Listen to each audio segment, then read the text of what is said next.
आज का जो खास नाटक, किसी भाषण की जरूरत नहीं है, किसी किताब को पढ़ने की जरूरत नहीं है। 8 मिनट की इस प्रस्तुति को देख लीजिए, हमें समझ आ जाएगा सीवी रमन क्या थे और क्या सीवी रमन में था खास, जिनकी वजह से राष्ट्रीय विज्ञान दिवस मनाया जाता है। Saint Joseph girls inter college Sardhana की ये छात्राएं जो अपने अपने किरदार में अपनी भूमिका निभा रही है। जो काम आपके सामने है उसे पूरी हिम्मत और लगन से करें तो सफलता आपके पास जरूर आएगी।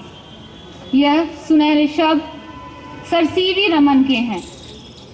जिस प्रकार न्यूटन ने पेड़ से गिरते सेब के रहस्य को समझाया था, उसी प्रकार सर सीवी रमन ने समुद्र के नीले जल के रहस्य को समझाया।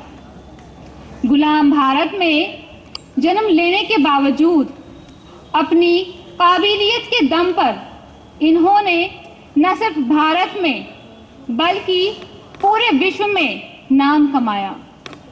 तो चलिए देखते हैं Saint Joseph girls inter college Sardhana के द्वारा प्रस्तुत सर सीवी रमन के जीवन से संबंधित कुछ झलकियां।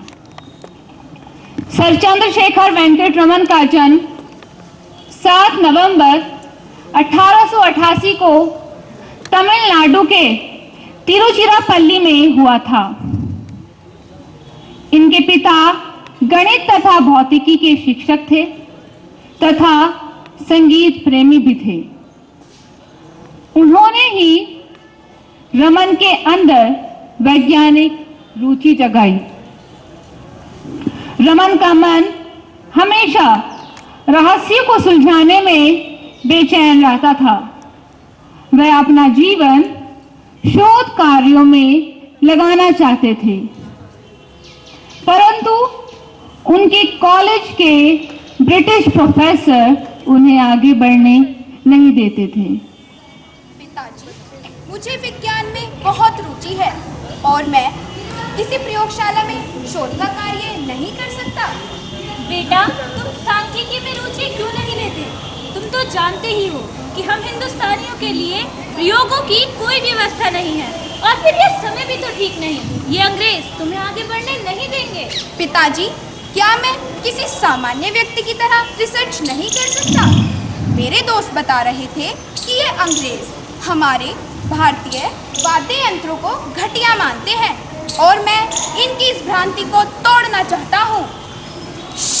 ये क्या बातें कर रहे हो तुम दोनों? तुमको इस समय ऐसी बातें नहीं करनी चाहिए। बेटा, तुम्हारी परीक्षाओं का समय है और तुम्हारी एमए का रिजल्ट भी आने वाला है, तो जाओ और जाकर पढ़ाई करो। ठीक है माँ।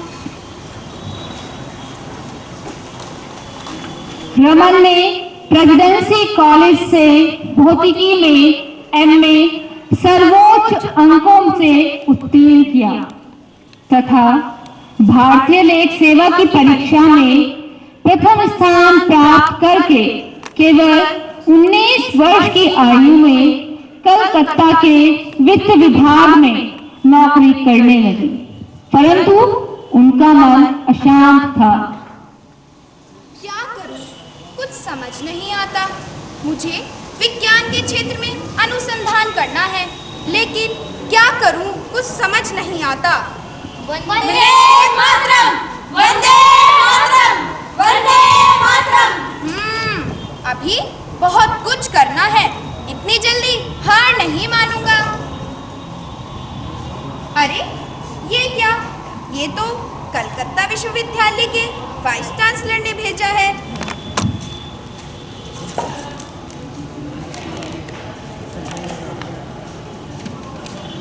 अरे ये क्या? उन्होंने तो मुझे भौतिकी पढ़ाने का मौका दिया है। बहुत अच्छा, बहुत अच्छा। सन 1917 में वह भौतिकी के प्रोफेसर बन गए। उनकी तनख्वाह बहुत ही कम थी। सन 1923 में रमन प्रकाश की किरणों के रुचिकर प्रयोग कर रहे थे। वह खुद अपने यंत्र बनाते थे तथा फिर अपने प्रयोग करते थे। ये समुद्र का रंग नीला क्यों होता है? क्या यह पानी का रंग है या आकाश के नीले रंग की परछाई? उन्होंने इसका रहस्य अपने शोध द्वारा उजागर किया, जिसे रमन इफेक्ट के नाम से हम सब जानते हैं, तथा सन 1930 में उन्हें नोबेल पुरस्कार से सम्मानित किया गया। समुद्र का नीला रंग ना तो पानी का है और ना ही आकाश का। यह तो पानी और हवा के कणों द्वारा प्रकाश के प्रकीर्णन से होता है। जैसे सूर्य की किरणों के वर्ण विक्षेपण से प्राप्त होने वाले 7 रंगों में से केवल नीले रंग के प्रकाश को छोड़कर सभी रंग अवशोषित होकर ऊर्जा में परिवर्तित हो जाते हैं, परंतु नीला प्रकाश वापस परावर्तित हो जाता है। वास्तव में रमन वैज्ञानिक चेतना की प्रतिमूर्ति थे। उन्होंने अपने आसपास वितरित चीजों को वैज्ञानिक दृष्टि से परखने की प्रेरणा हमें दी है। धन्यवाद।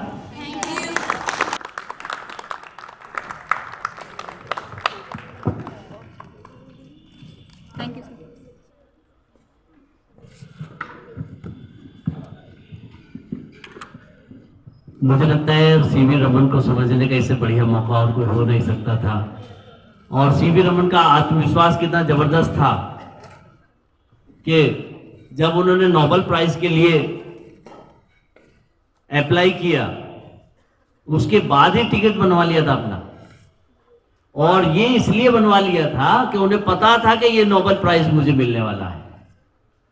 और वो भारत के ही नहीं, पूरे एशिया के पहले व्यक्ति थे जब उनको नोबेल प्राइज मिला गया था इस क्षेत्र में। और ये हमारे लिए गर्व की बात है कि एकमात्र भारतीय हैं जिनको ये नोबेल पुरस्कार उस समय में मिला, जो भारत में रह के जिन्होंने काम किया। अभी तक जितने भी हैं वो भारतीय मूल के लोग हैं। हम अपनी पेट थपथपाते रहते हैं कि वो भारत के, लेकिन वो अपने आप को नागरिकता तो दूसरे देशों की ले चुके हैं। भले ही वो पैदा भारत में हुए, हम ही खुश होते रहते हैं। ऐसे कई सारे नोबेलिस्ट हैं जिन्होंने नोबेल तो लिया, लेकिन ना उन्होंने भारत में काम किया और ना ही भारतीयता उनके साथ थी। उदाहरण के तौर पर जैसे अंतरिक्ष की बात करें तो राकेश शर्मा एकमात्र भारतीय है, नागरिक है जिन्होंने जो अंतरिक्ष में गए थे। कल्पना चावला और सुनीता विलियम दोनों अमेरिका की नागरिक हैं।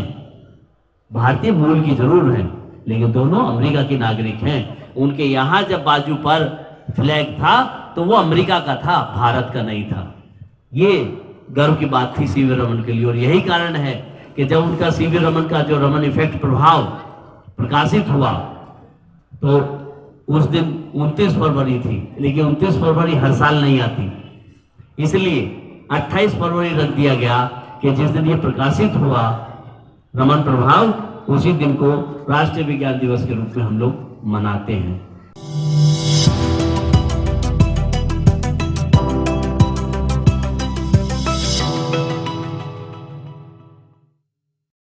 इस प्रकार की वीडियो या साइंटिफिक एक्टिविटीज से अपडेट रहने के लिए इस चैनल पर सब्सक्राइब कीजिए।